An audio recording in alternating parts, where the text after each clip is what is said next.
Tere, mu eheda elu otsija! Täna ma tahan jätkata jälle oma südameteemat, milleks on kuidas elada kartulivaba elu. Ma olen rääkinud sulle sellest, kuidas kartulid sisaldavad alkaloide, mis on ohtlikud meie kaltsiumi ainevahetuse jaoks ja et kaltsium on number 1 mineraalaine.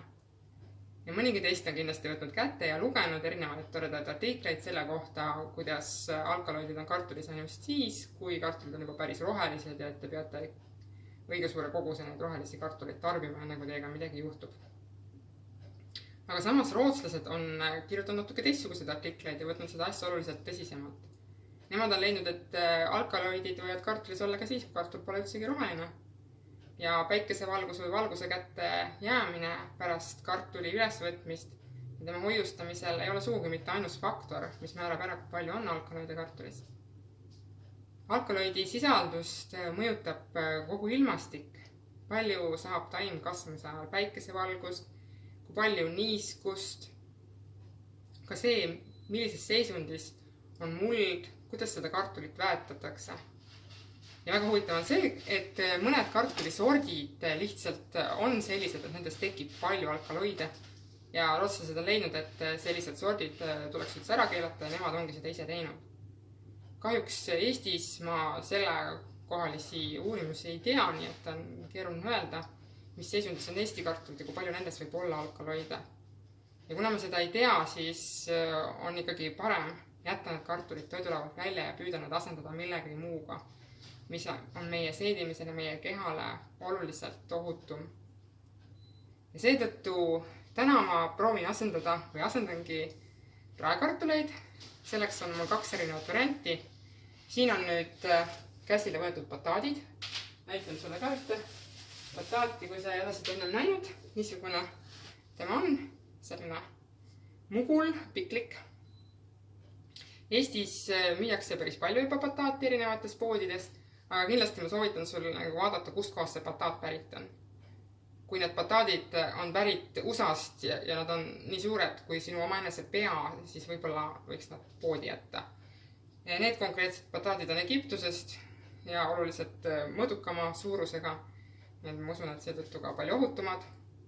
Prismapoodides müüakse ka mahemaguskartuleid.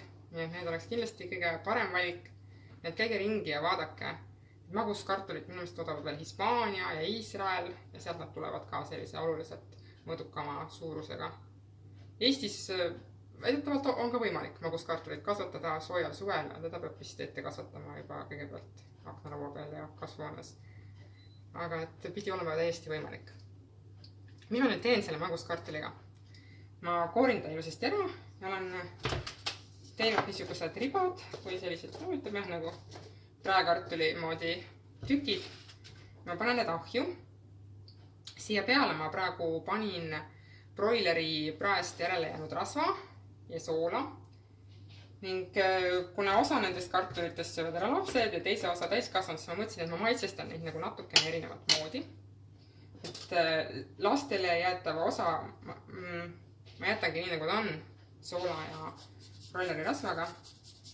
Ja täiskasvanute jaoks mõeldud osa ma maitsestan natuke teistmoodi, nii nagu minule endale meeldib. Et riivin siia peale küüslauku, sest küüslauk annab suurepärase maitse. Tegelikult võib siia juurde ju panna ka sibulat, sest maguskartul ka sobib väga hästi praetud sibulaga, nii nagu tavaline kartul. Aga sibula ma soovitan sellisel juhul juba enne ahju panemist läbi praadida, sest maguskartul küpseb hästi kiiresti ära ja selle aja jooksul see sibul jääb veel nagu üsna tooreks ja krõmpsuks. Aga täna ma teen ilma sibulata, panen küüslauku ja siis panen rosmariini. Ja see on minu meelest ideaalne maguskartuli juurde. Ja kusjuures tean ka lapsi, kes söövad suurima hea meelega rosmariiniga valmistatud maguskartuleid. Samamoodi ka rosmariini väljaspool Eestit kasutatakse hästi palju tavalise kartuli maitsestamiseks, nii et ongi nagu selline ekvivalent maitsestamine, aga natukene teistsugune ohutu parema toitaine profiiliga mugul. Maguskartul küpseb üsna kiiresti läbi.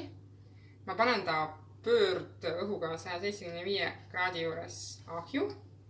ma jätan ta sinna umbes 20 minutiks ja 10 minuti pealt ma segan ka neid. Et kui sina nüüd valmistad, siis arvesta ka kuskil 20-25 minutit, et sõltuvad sellest, millised on sul nüüd need lõigud tehtud, kas nad on õhemad või paksemad. Ja seda võib täiesti süüagi eraldi toidukorralt, ei pea siia midagi juurde panema. Maguskartul on hästi suure süsivesiku sisaldusega, nii et võib-olla ei olegi nagu kõige mõistlikum seda koos lihaga süüa, vaid süüagi täiesti niimoodi mõnusasti eraldi. Hästi hea toit selliseks jahedaks sügis- või talveõhtuks. Naudi, proovi järele ja võta see oma toidulauale.